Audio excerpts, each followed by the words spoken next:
I would like to come to this very important, well, it is not a word because it doesn't exist, but it sounds good and it is definitely critical. Co-opetition, a bit odd sounding, but it is an important word which comprises of cooperation and competition, because we must compete and cooperate with other nations at the same time, knowing that the destination we compete with our neighbors, and as a destination we must compete with our neighbors and beyond, and we must do so vigorously. But we also know, for example, that there are very important opportunities to market the region jointly. Our mountains, for example, they do not stop beyond the borders, or the rivers. They are not stopping at our border, they cross into other nations. And we and our neighbors will do better by recognizing this and cooperating on product development, eco-standards and marketing. But there's one more reason for cooperation, competition and cooperation. Fairly or not, and I think it is largely fair, the perception of our region as a steward of resources and environment is not good. That serves us quite poorly in many ways, whether in accession to European Union, or in building a strong eco-tourism product, or in attracting eco-sensitive tourists. So we are committed to improving the reality, which will change perception, but we definitely cannot do it alone. We need to work with neighbors, and we are. Most recently, we have developed together several initiatives. Let me mention only the Dynamic Arc initiative, very, very important one. Then we have together started to promote the Western Balkan area on overseas markets, especially like China and Japan, because nobody from China will come only to see Montenegro or Croatia or Serbia, but promoting the region as the Balkans or Southeast Europe or whatever, with a good slogan, it already makes sense. And we have made some progress already in this respect. So let me just briefly mention what I see and what we see are the most important principles one cooperation, international cooperation should be based on. First, there has to be the commitment.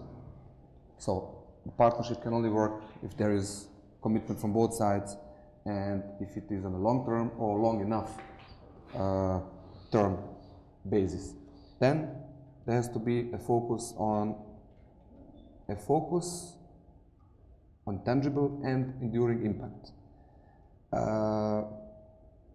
It is very, very important that the projects are visible, that they are tangible, because of the trust which has to be built in the beginning between the neighbors, between the nations, between the partners who are working on this project. And this is why visibility, and especially in the beginning, is very, very important. Then there has to be a senior level involvement, especially in the beginning. Decision makers on each side, timely, efficient, appropriate implementation, it is a very, very important issue. Then the partnership must be built on an honest, realistic assessment on what the real needs are, and one has to look what real resources are available, because this is the motive. Why would we otherwise work together? Technical skills, very important, and sometimes we very much rely on assistance from our bilateral or multilateral partners on this. There has to be always an ongoing evaluation of flexibility to change something in the midterm, to adapt to new circumstances, because tourism is a very turbulent industry and things change overnight. We have to take very much care about local sensitivity, and this is why projects have to be customized. This one-size-fits-all approach is very, very bad, and we have experienced that many, many times in our transition countries in the period behind us. And finally, communication and candor. There has to be candid and open communication between the partners, about resources, strategies, project plans, etc., etc.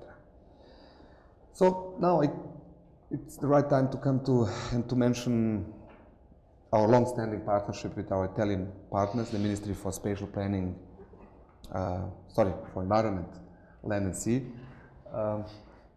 because on our side there is a Minister of Spatial Planning, because this partnership has definitely all the qualities which I try to illustrate on those principles mentioned on this slide. First, let me show you something very interesting. This is the new eco-efficient building we will be building together in Montenegro, in the capital, Podgorica. It will be the new premises of the Ministry for Sustainable Development and Tourism, but more importantly, it is going to be the example how we can build in our area in a sustainable way, how we can use geothermal energy, photovoltaic cells, wind energy, sun, of course, underground waters, etc., etc. And I'm happy to report that finally, after 2 years of preparatory work, project design, all the permits, licenses, etc., because we've been facing something completely new, we'll be ready to start building, most probably in April this year. And this is going to be definitely one of the symbols of our capital, but more importantly, it will show not only Montenegrins, but also to all the nations in the region how we can build in a sustainable way, how we can use the natural resources, and how we can save energy. So this is what are the aims and how we see this building is supposed to operate in the winter and the summer, etc., etc. More technical drawings, but very interesting.